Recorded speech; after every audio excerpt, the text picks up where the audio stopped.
Hello friend, today I'm going to share a company that helps plant more trees. And I'm going to share a poem about everything. Let's get to it. My cool sheet is a company, and this company is called Drone Seed. So this is a Seattle-based company, and their description is that climate change makes every other problem harder to tackle. 3 years ago, we resolved to find a way to mitigate it. Since then, we spent time with foresters to learn about their pain points in the field. We talked to nursery managers about breakthroughs in seed enablement. And we've listened to climate scientists about the best tools to sequester carbon. I just love that word, sequester. Now, so what this is advanced seed enablement professionals, and they are reseeding forests, especially ones that have gone under wildfires and repeat fires, because as you probably know, especially if you're like us and live in the Pacific Northwest, that there have been a lot of fires, forest fires happening. In fact, over 8 million acres of land in the US were burned by wildfire in 2020, and that's about 2 million more than the average. So this is happening more and more often, and it's just disastrous. So they have invented this way. They essentially have these 8-foot drones that reseed, and they can start it within 30 days of the fire. So this is typically a slow process when it's done by humans. It can take up to 3 years to replenish a large burned area. First, you need to go in the nursery and you have to start these trees, and it takes 1 to 2 years for them to grow, and then they have to plant them by hand. And these bags are heavy. The labor is grueling. You're carrying like a 40-pound bag, and you burn the amount of calories as if you would have run 2 marathons per day every day. It's mind-blowing. The drones can do about 50 acres a day, where a human team can only do about 2 acres per day. You also save 30 to 50% on cost. There's laser mapping, and they create these vessels versus just raw seeds. So it's also better for actually being able to have the trees be successful. It's super promising. There's still a lot of work to be done. Check out Drone Seed.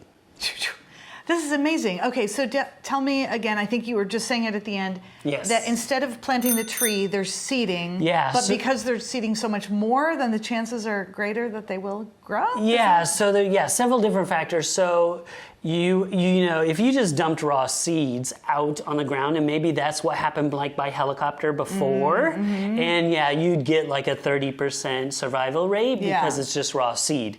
So that's why the better thing to do would be to take humans with these little tree saplings, and then, but you have to shovel it, you have to bury it, you have to then pack it, and then go to the next one. That's why they're burning so many calories, but that's why it takes so long. Where these are like, it's like a pod, so it has fertilizer, it has pest deterrent, and has the seed and everything kind of in a capsule, and that capsule actually drops, and it doesn't have to be buried, which is crazy. It's all enclosed, yeah. And then so that can then grow, and it has a much better survival rate.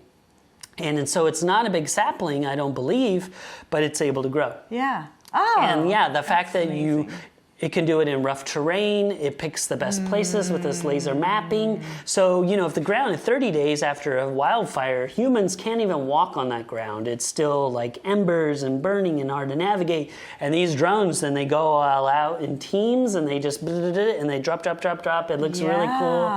It's really, really wild. I know that drones in general kind of are a trigger point for some people, just the idea of what drones are. And also, I know there's going to be people that are worried about labor and things like that, that this makes it, it's going to take away jobs and things like that. But the ratio of what it's doing for the good of the forest and reforesting the places that need it the most. I think it's just, it's worth having, for sure. Definitely. And Team Trees. So I talked about Team Seas. That's when Mr. Beast and Mark Rober and guys tried to clean up sea. Well, before that, they did Team Trees, where they tried to plant 20 or 30 million trees, and they used drone seed. That was one of the main things that Mark used to enable like drone planting. So it's Mark approved too. Yeah, excellent. I love it. Thank you. You're very welcome. Oh, I'm so excited about that. Yeah, me too. Yay.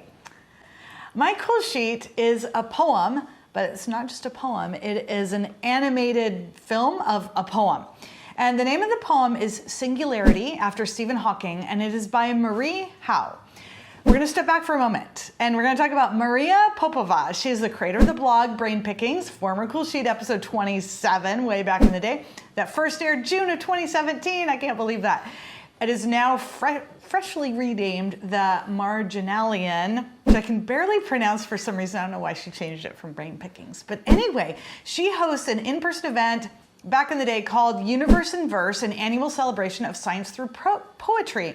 And in the spring of 2018, this is shortly after Stephen Hawking passed away, this poet, Marie Howe, composed a poem inspired by his life's work.